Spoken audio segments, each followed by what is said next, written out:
Today I am at Rancho Los Alamitos, which is in Long Beach. This is so exciting. It is a piece of California history. Before the Spanish arrived, this land had been populated by the Tongva Indians for thousands of years, and this particular location on top of the hill was a sacred place that they called Pavanga. They would have tribes come from all over and they would meet here, they would trade. This is still considered a sacred site to them. This farm exists at the top of a hill in Long Beach.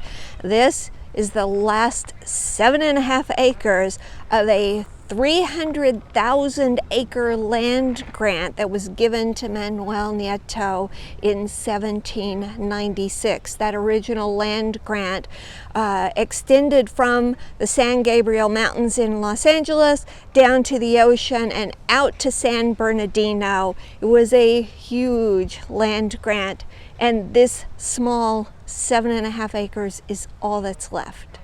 Here's a map of Los Angeles, and this shows the full land grant area. Manuel Nieto's heirs divided up the property after his death. The portion that Rancho Los Alamitos is on was briefly sold to Mexican Governor Jose Figueroa in 1833. He died suddenly, and the property was returned to the Nieto family, who sold this portion to rancher Abel Stearns in the 1840s. Stearns sold it to the Bixby family in the late 1800s, and it remained in the Bixby family until they donated it to the city of Long Beach in 1968. This is the original adobe house that was built in the 1800s and where the Bixby family made their residence. It is bordered by 2 Morton fig trees that have been here since the 1800s. Fred Bixby was born on the ranch in 1887. He and his wife Florence took over the ranch in the early 1900s. Fred passed in 1952 and Florence in 1961. It was their desire that the property be preserved, and accordingly, their children donated the property to the city of Long Beach in 1968.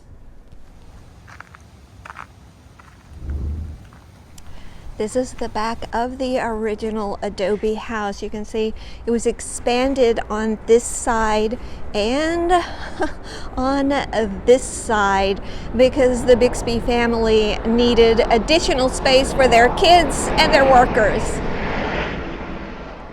This is also where the docent tour starts, through the back door, and they take you through a tour inside the house, mostly as it looked when it was donated to the city of Long Beach in 1968. So the furniture is original, the artwork is original, the books in the bookcases are original.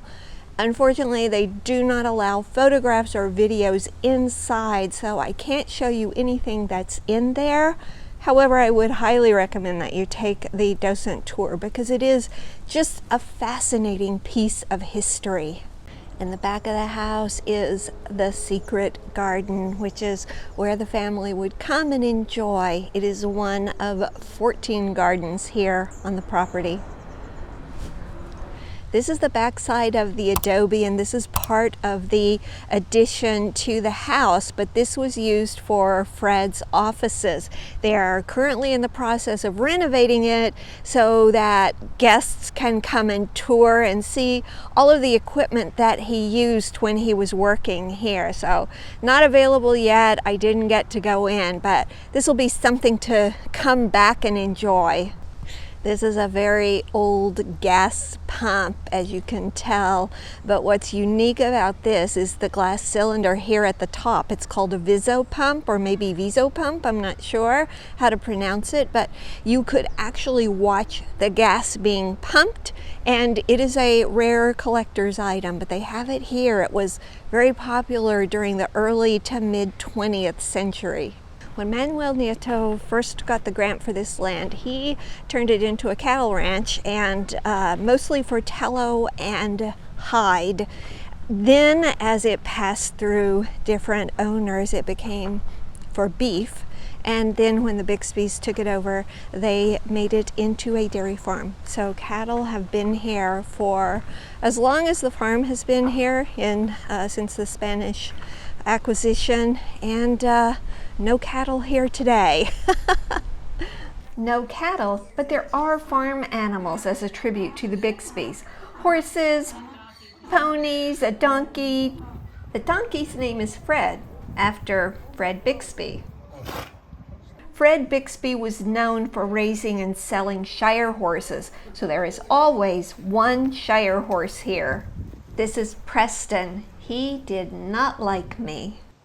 The barns, wagons, farm equipment, saddles, everything here was from the ranch and used by the Bixbys and their employees when they owned it. This is the blacksmith shop. It is still a working blacksmith shop today, but actually not today. I mean in the present.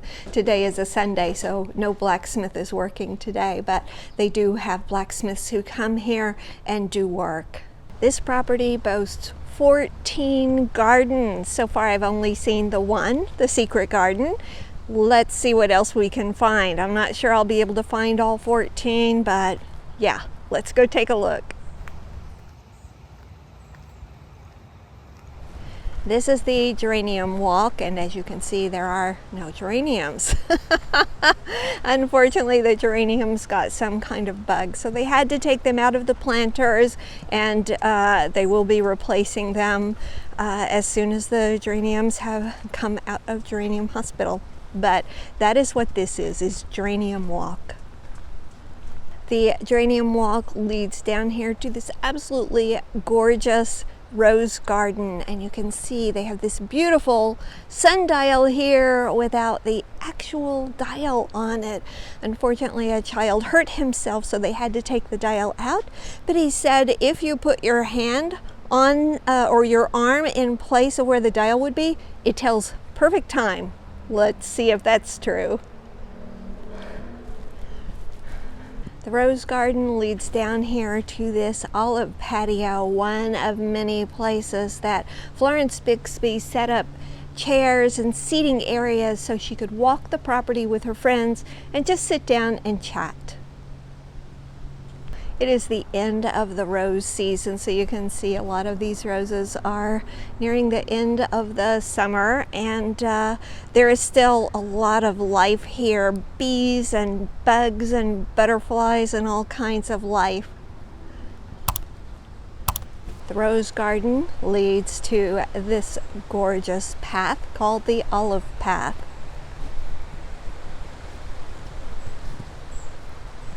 The olive path leads straight into this adorable garden called the Cutting Garden. And again, you have seats there that you can sit and just enjoy. It looks like this, oops, I'm gonna trip.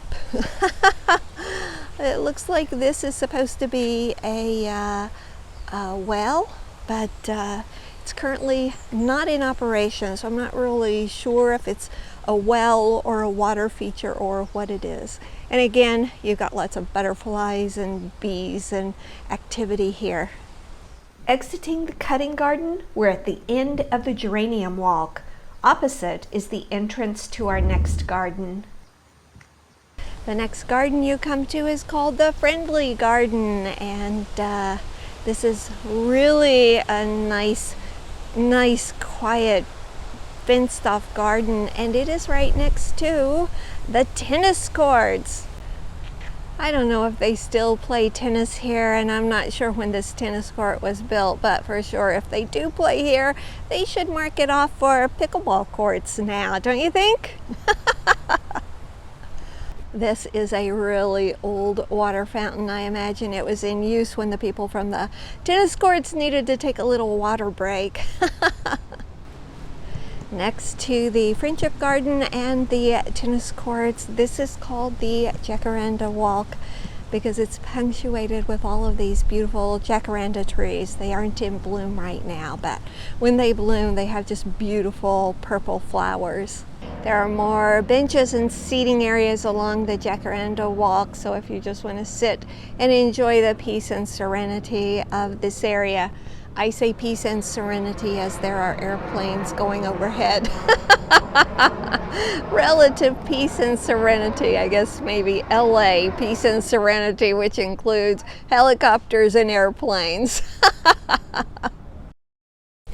This, unsurprisingly, is the cactus garden. It has a number of narrow pathways that lead you through different varieties of cactus and just really interesting trails and plants. This is beautiful.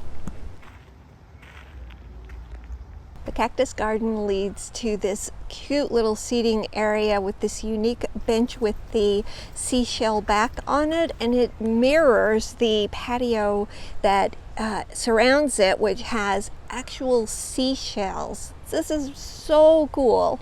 It looks like the seashells that edge the outside of the patio used to edge all of the paths that lead to this seating area, but if that is true, they've all been leveled down by now. I can imagine that it would be pretty easy to trip over one of them. The shell garden leads into the native garden. Having a garden of native plants was kind of a new concept in the 1920s, when most wealthy people created English or Mediterranean gardens. But Florence Bixby wanted to reflect not just the native California plants, but the plants that had been used by the Tongva people in the generations before the Spanish arrived. These water features are man-made, but this area used to have an abundance of underground aquifers. But overpopulation has mostly dried them up, and LA's water is now primarily imported from Northern California and the Colorado River. They don't mention the bamboo garden in their map, but clearly they have bamboo here. They don't have this particular area marked on the map either, but you can clearly see it is a small vineyard and the grapes are growing, and oh my gosh, I don't know if they harvest them or what happens with these grapes. I want to reach up and try one, but of course I can't do that. This is just incredible.